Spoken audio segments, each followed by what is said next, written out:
오늘은 부활주일입니다. 오늘 새벽에 우리는 예수님의 무덤을 찾아갔던 세 여인이 부활하신 예수의 소식을 듣고도 믿지 못하고 부활하신 예수의 증인이 되지 못했었다라고 하는 마가의 증언을 들었습니다. 우리는 사람이 어떻게 하면 예수를 믿을 수 있게 되겠는가 하는 문제에 질문을 던지게 됩니다. 내가 주를 믿기를 원하나이다. 믿고 싶은데 믿을 수 있는 길이 어떻게 하면 믿을 수 있겠는가? 그것이 우리의 관심의 대상이 됩니다. 우리가 믿는 예수는 인간 예수가 아니라 십자가에서 죽고 다시 사신 예수입니다. 부활하신 예수를 믿지 못하면 우리의 신앙생활, 교회생활, 그것은 모두가 다 의미가 없는 헛수고를 하는 것이 되기 때문에 내가 어떻게 하면 부활하신 예수를 믿을 수 있겠는가? 이 질문이 우리에겐 상당히 중요한 질문입니다. 모든 교인들이 다, 그리스도인들은 부활하신 예수를 믿어야 합니다. 그리고 기독교 신앙의 출발점이기도 하고, 그리고 가장 믿기 어려운 그 부활이라고 하는, 사람이 죽었다가 다시 살아났다라고 하는 그 말을 정말 믿기가 어렵습니다. 어떻게 하면 우리는 믿음을 가질 수 있겠는가? 아침에 제가 설교를 하면서 그런 얘기를 했습니다. 믿음은 들음에서 난다, 그런 얘기를 하고, 말을 믿는 것이다, 그 복음을 믿어야 한다, 그런 얘기를 했는데, 오늘 요한복음은 예수를 믿는, 그리고 예수를 믿을 수 있게 되는 그 길에 대해서 하나의 해답을 제시하고 있습니다. 오늘 본문은 한 소경의 이야기입니다. 예수님께서 길을 가시다가 소경을 만났습니다.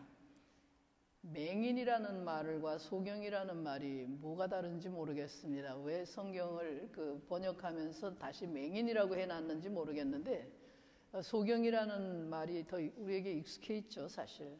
근데 이 소경이 나면서부터 앞을 보지 못하는 그런 소경입니다. 그래서 그런지 그는 보지 못하는 것에 대해서 아무 문제의식도 없었던 것 같습니다. 그래서 이 사람은 예수님을 만나고도 자기 앞을 보게 해달라고 간청하지도 않았습니다.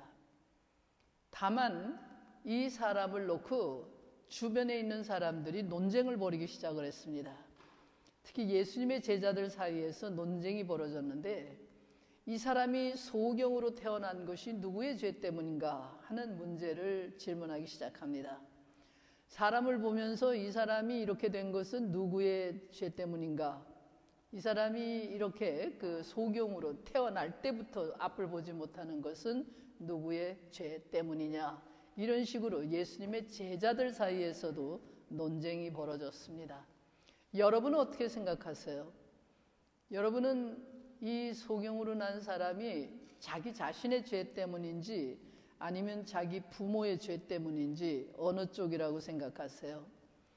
질문의 방향을 제가 바꿔보면, 이 사람이 소경이기 때문에 겪는 그 자신의 괴로움과 이 사람이 소경이기 때문에 그의 부모가 겪는 괴로움, 그 중에 어느 쪽이 더 클 것 같습니까? 어느 쪽이 더 크냐고요? 본인이 더 괴로울까요? 아니면 그 부모가 더 괴로울까요? 그 더 괴로운 쪽에 더 많이 고통당하는 사람 쪽에 죄값이다 라고 말하는 것이 옳을 것입니다. 다시 말하면 누구의 죄 때문에 이런 고통을 당하느냐라는 얘기, 이 사람이 소경으로 태어난 것은 누구의 죄값이다, 누군가의 죄값이다 라고 하는 것, 그것은 인간이 근본적으로 자기 마음속에 가지고 있는, 모든 인간이 가지고 있는 어떤 면에서 당연한 그런 질문이라고 할 수가 있죠. 왜냐하면 뭔가 좋지 않은 일이 일어나거나 또 무슨 어떤 어려움이 발생하거나 고통스러운 일이 생겼을 경우에 사람들은 내가 벌을 받는구나 라고 하는 그런 생각을 하게 되죠. 왜냐하면 이게 인간의 보편적인 양심의 소리죠. 인간은 창세기에 보면 아담과 이브가 범죄를 한 다음에 숨어 있었을 때 동산을 거니시는 하나님의 발자국 소리를 듣고 무서워했어요. 두려워 떨어요. 그게 인간이에요. 인간은 하나님의 발자국 소리만 들려도 무서워하는 그런 존재인데, 자기가 어떤 피할 수 없는 고통에 직면하게 될 때 내가 무슨 죄를 지었나, 이게 무슨 죄값인가, 그런 식의 생각을 하는 것이 당연한 거예요. 그게 인간의 양심을 가지고 있는 인간의 그 당연한 현상이다, 그렇게 볼 수 있어요. 그래서 사람들은 그 부모가 선을 행하면 자식이 복을 받는다, 그렇게 생각을 하죠. 그리고 부모가 선을 행한 그 값을 후손이 대대로 복을 받고, 악을 행하게 되면 그 후손이 대대로 값을 치르게 된다, 그렇게 생각을 하죠. 심지어 우리 한국 사람들은 부모의 묘를 잘 쓰면 후손이 잘 된다, 그렇게까지도 생각을 하죠. 뭐 살아있는 부모가 어떤 일을 했느냐는 둘째치고, 죽은 다음에 그 자손들이 부모의 묘만이라도 잘 쓰면 후손이 잘 된다, 뭐 이런 생각을 하기까지 하죠. 인간이 이런 생각을 한다고 하는 것은 인생이 힘들기 때문에 그런 거죠. 산다는 것 자체가 쉽지가 않은 거죠. 인생살이가 사람 마음대로 안 되는 거예요. 사람 뜻대로 되지를 않기 때문에 자기가 생각하지 않았던 알 수 없는 일들이 계속해서 일어나고, 한치 앞을 볼 수 없는 것이 인생이다라고 하는 사실을 알기 때문에 그런 생각을 하는 거죠. 그렇기 때문에 인생을 알면 알수록 큰 소리를 치지를 못하고 하나님의 존재를 생각하고 하나님을 두려워하면서 겸허해질 수밖에 없어요. 젊을 때는 큰 소리 치고 하나님을 모른다고 하다가도 나이 들어 인생을 알면 알수록 겸손해지고 하나님을 두려워하는 그런 마음을 가지는 것이 그 인간의 일반적인 현상이죠. 그래서 왜냐하면 인간은 알 수 없는 시간과 공간 속에 살고 있어요. 매 순간 뭔가를 향해서 앞으로 나가야 하는데 늘 불안하고 늘 두려움과 이런 그 공포, 뭐 이런 것들에 사로잡혀 있죠. 죽음의 그림자라고 하는 것이 계속 인간을 짓누르고 있죠. 인간은 사람은 2살부터 죽음에 대한 공포를 가지고 산다, 그렇게 학자들이 얘기를 하더라고요. 심리학자들의 얘기죠. 그렇게 인간은 무의식적으로 이런 두려움을 가지고 살고 있죠. 그렇기 때문일 거예요. 그래서 사람들은 자기하고는 다른 모습을 지닌 어떤 사람을 보게 되면 더 자기 자신이 더 두려워지고, 그래서 다른 사람들을 공격하는 이런 것을 아주 습관적으로 그렇게 하죠. 그러니까 뭔가 자기의 불안과 자기 자신의 내면 속에 있는 그 두려움, 이런 어떤 알 수 없는 것에 대한 공포, 뭐 이런 것들을 잠시라도 잊어버리기 위해서 누군가를 향해서 밖으로 공격을 하고 다른 사람들에게 관심을 쏟으면서 내 그 불안과 이런 것들을 밖으로 쏟아버리는 이런 짓을 하죠.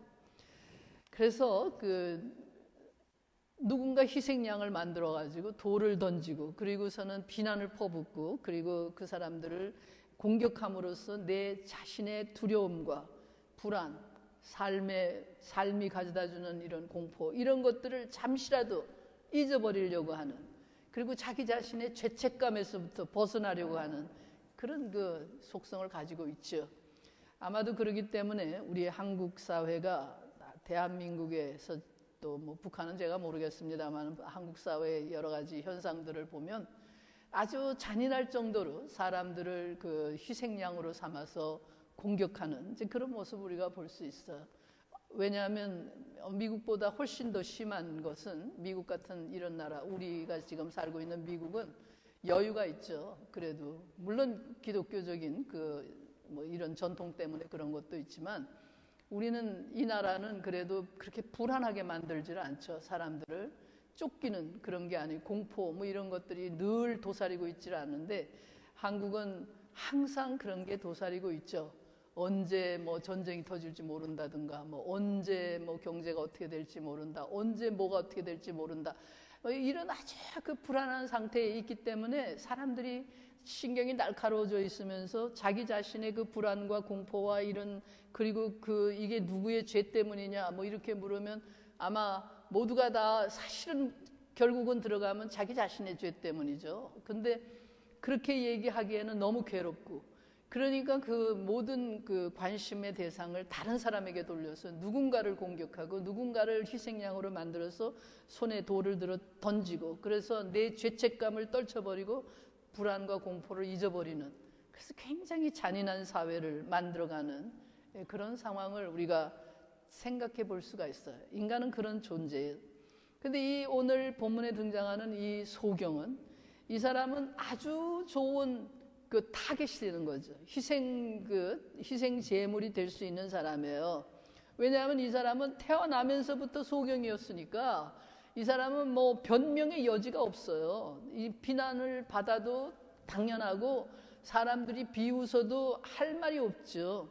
그리고 이 사람은 아무런 힘이 없기 때문에 공격해 올 수도 없어요. 그러니까 자기 자신이 죄인이라는 사실을 너무도 분명하게 알고 있었기 때문에 스스로 죄인이라고 생각하는 사람한테 너 죄인이다, 너 때문에 이렇게 됐다, 뭐 너 이렇게 뭐 놀리고 무슨 뭐 욕하고 침뱉고 뭐 이래도 이 사람은 그걸 다 받아들이는 거거든요.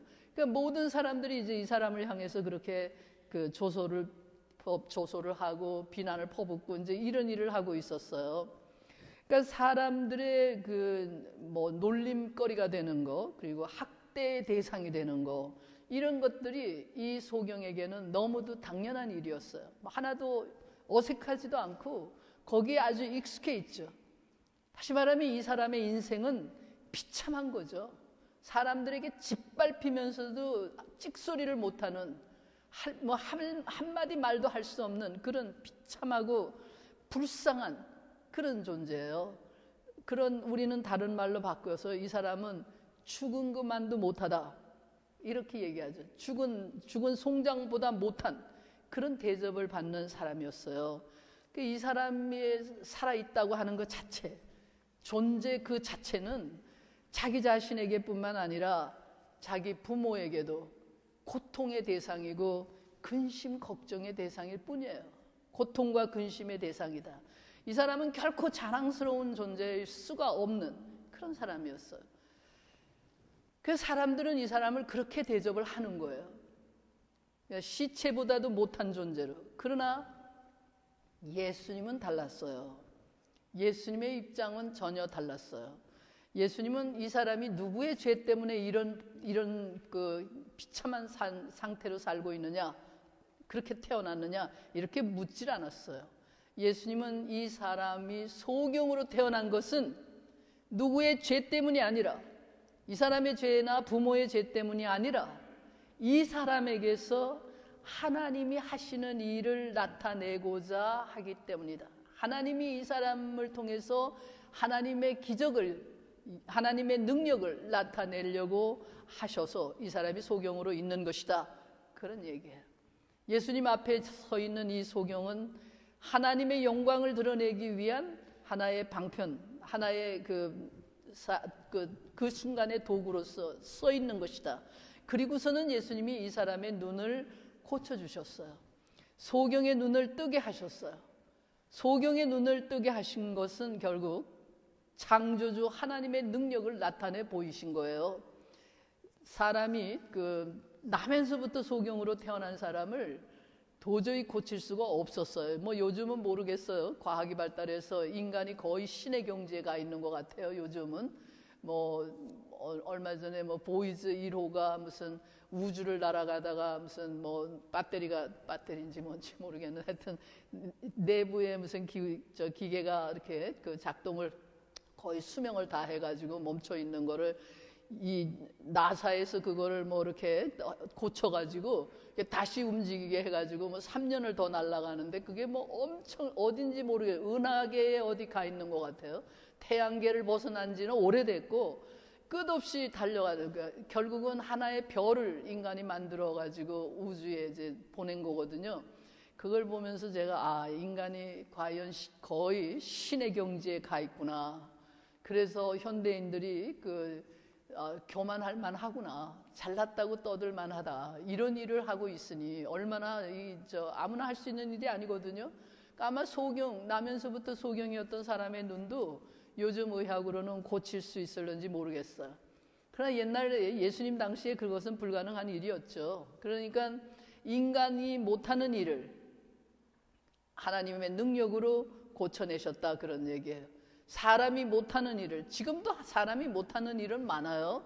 뭐 우주를 날아가는 뭐 이런 것들도 하고 뭐 별거 다 해요. 뭐 어떤 사람들은 그러더라고요. 미국 군대는 외계인의 군대다. 뭐 이런 표현을 쓰더라고요. 그만큼 그 미국 군대가 가지고 있는 그 무기, 이건 뭐 상상을 초월하는 그런 것들을 이렇게 가지고 있다, 그런 얘기예요. 그럼에도 불구하고 그 많은 일들을 인간이 그야말로 거의 신의 경지에 이르러서 하고 있다고 하지만 사실은 아주 작은 거 하나도 못하는 그런 존재일 수가 있죠. 한 사람의 마음을 움직이는 거, 그것조차 못하잖아요. 가장 가까이 옆에 있는 사람의 마음을 움직이지 못하는 거, 그런 거 보면은 결국 인간은 뭔가 다 하는 것 같지만 결국은 못하는 것들이 있다, 그런 얘기예요. 그런 의미에서 사람이 못하는 일을 하나님이 하신다. 그래서 하나님만이 죄 때문에 파괴되어 있는 인간을 새로운 피조물로 지어내실 수가 있어요. 하나님이 소경을 보게 하시고 더러워진 인간을 깨끗하게 하실 수 있어요. 죽은 자를 살릴 수 있는 분은 하나님 한 분뿐이에요. 인간은 늘 자기가 옳다는 걸 주장하고 자기의 두려움과 공포를, 죄책감을 숨기기 위해서 다른 사람들을 죄인으로 몰아세우려고 하지만 하나님은 인간을 새로운 피조물로 만들어내세요. 새로운 세상을 만들어 주세요.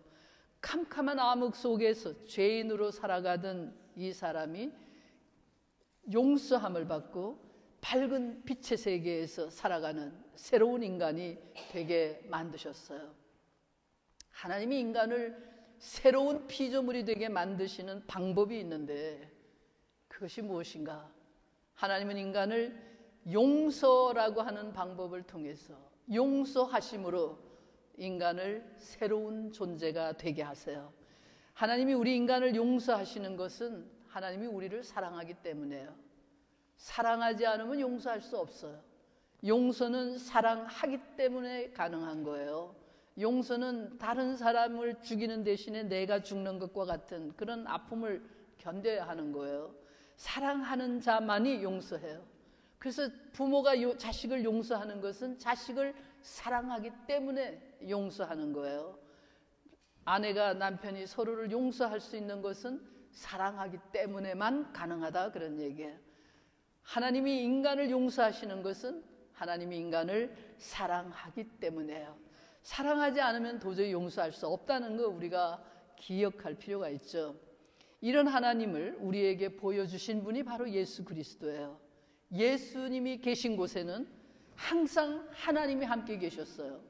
요한복음에 보면 예수님이 사람들과 대화를 하면서 유대인들에게도 얘기를 하죠. 내가 내 아버지와 함께 있다. 그러니까 아무도 없는데 아버지가 있대. 네 아버지가 어디 있냐? 네가 나를 알면 내 아버지도 알았을 것이다. 그렇게 얘기를 하죠. 그러니까는 사람들이 좀 미친놈 아니야? 뭐 이렇게 얘기하는 거잖아요. 그러니까 왜냐하면 예수님은 항상 하나님과 함께 계셨어요. 그래서 예수님이 계시는 곳에는 언제나 하나님이 계세요. 우리가 예수님을 만나면 하나님을 만나는 거예요. 예수님께서는 하나님의 일을 하시는 거예요. 그래서 예수님이 이런 얘기를 하시는 거죠. 때가 아직 낮인데 나를 보내신 이의 일을 우리가 해야 한다. 밤이 올 것이다. 그때는 아무도 일을 할 수 없다. 내가 세상에 있는 동안에는 세상의 빛이다. 그렇게 말씀을 하셨어요. 예수님은 지금도 하나님의 일을 하고 계세요. 지금도 여러분 마음 속에서, 여러분들의 삶 속에서, 인간관계 속에, 우리들 속에서, 그리고 이 세상 속에서 하나님의 일을 하고 계세요. 지금도 예수께서는 말씀하고 계세요. 그리고 일하고 계세요. 예수님이 계시는 곳에 하나님의 용서가 임하고 하나님의 사랑이 나타나게 되어 있어요. 나면서부터 소경이었던 사람이 눈을 뜨는 기적을 보고도 유대교의 지도자들은 예수를 믿지 않았어요. 오히려 이 예수가 안식일에 소경을 고쳤다. 그날이 안식일이었어요. 그러니까 이 예수는 안식일에 소경을 고쳤다. 다시 말하면 안식일에 일을 했다 그런 얘기예요. 의료 행위를 했다 그런 얘기죠. 안식일에 해서는 안 되는 일을 하는 걸로 봐서 이 사람은 죄인이다. 그렇게 몰아붙이는 거예요. 그래서 예수를 죄인이다. 이제 그래서 그 소경을 향해서 죄인이라고 비난하고 조소하고 하던 그것을 돌려가지고 예수를 향해서 비난하고 이제 조소하고 이제 예수를 향해서 돌을 던지려고 하는 거죠. 그러니까 소경의 눈을 뜨게 했다는 사건, 그 놀라운 일, 인간이 못하는 일을 했다는 거, 그건 중요하지가 않았어요. 왜냐? 왜 중요하지 않은지 아세요? 그 자기 일이 아니니까. 유대교 지도자들이 자기네들이 소경인 줄 알았으면은, 자기 소경의 눈을 떴으면 그게 굉장히 중요하지만 자기 일이 아니에요. 나면서부터 거지로 살고 있는 이 나면서부터 소경인 이 사람의 눈을 떴으니까 나하고는 아무 관계가 없다. 뭐 그런 얘기죠. 남의 일이거든요. 그러나 이렇게 그 사람들의 조롱과 멸시를 받으면서 말 한마디도 하지 못했던 사람, 죽지 못해서 목숨을 부지하고 비참하게 살아갔던 이 사람, 정말 가련하고 숨죽이고 눈치를 보면서 죄인 중에 죄인이라고 손가락질을 받았던 사람, 나면서부터 소경이었던 이 사람에게는 그건 자기 일이에요. 내가 소경이었는데 내가 눈을 뜬 거예요. 온 세상이 뭐라고 하더라도 예수는 나를 살리신 분이에요. 예수는 나의 구세주예요. 그러니까 유대교 지도자들이나 뭐 멀쩡하다고 생각하는 사람들에게는 그건 중요한 일이 아니에요. 그러나 이 사람에게만은 그는 예수가 자신의 구세주다라고 고백할 수밖에 없어요. 이 사람은 예수로 인해서 눈을 떴고 밝은 세상을 볼 수 있게 되었어요. 캄캄한 어둠 속에서 불안과 공포에 떨면서 발을 떼어놓던 사람이 밝고 힘찬 발걸음으로 앞을 향해 전진해 갈 수 있는 사람이 되었어요. 부모의 근심과 걱정이었고 부모의 수치였던 그런 인생이 부모의 자랑과 보람이 되는 그런 인생으로 바뀐 거예요. 이 사람은 예수로 인해서 새 사람이 되었고 새 생명을 얻었어요. 예수님이 오늘 9장 마지막에서 그렇게 얘기하죠. 너희가 소경인 줄 알았더라면, 너희가 유대교 지도자들이 만약 자기가 소경인 줄 알았더라면 그들도 예수님에게 고침을 받았을 거예요. 그러나 자기가 죄인인 줄 모르는 사람에게 의사는 소용이 없어요. 의사는 죄인에게만, 환자에게만, 내가 병들었다고 생각하는 사람에게만 의사가 필요한 것과 같아요. 바로 이 소경에게 예수는 구세주이고 새 생명을 가져다 준 하나님이세요. 그래서 이 사람 앞에 예수님이 나타나셔서 물었어요. 네가 인자를 믿느냐? 여기 인자는 예수님 자신을 향한 거죠. 네가 나를 믿느냐라고 질문하세요. 그때 이 사람은 예수님을 향해서 감격을 가지고 얘기하는 거예요. 내가 주를 믿나이다. 내가 선생님을 믿습니다. 다시 말하면 내가 주님을 믿습니다. 내가 하나님을 믿습니다. 내가 예수를 믿습니다. 당신이 하나님의 아들이시며 나의 하나님이심을 믿습니다. 라고 고백을 하며 예수님께 절을 했다, 그렇게 되어 있어요. 절을 했다는 얘기는 예배를 드렸다는 얘기죠. 경배했다, 그런 얘기예요. 부활하신 예수를 믿는다는 것은 바로 이런 거예요. 내가 예수를 믿는다는 말은 바로 이런 말이에요. 내가 예수를 믿는다라는 말에는 이러한 감격이 담겨 있는 고백이에요. 예수로 인해서 소경이었던 내가 눈을 떴다라는 고백이에요. 예수로 인해서 죄인이라고 손가락질 받던 내가 용서함을 받고 의로운 사람이라고 인정을 받았다라고 하는 고백이에요. 예수로 인해서 불안과 공포에 사로잡혀 살던 나에게 예수로 인해서 평안이 임했다. 예수님이 나에게 평안을 주셨다라고 하는 고백이에요. 죄의 종이었던 내가 예수로 인해서 자유인이 되었다라고 하는 고백이에요. 내가 죽었었는데 내가 살았다라고 하는 고백이에요. 예수로 인해서 내가 죽은 자였던 내가 다시 살아났다라고 하는 고백이에요. 부활하신 예수를 믿는다고 하는 말은 내 자신이 부활했다라고 하는 것을 고백하는 고백이에요. 그 신앙 고백이에요. 당신은 예수를 믿으십니까? 네가 나를 믿느냐?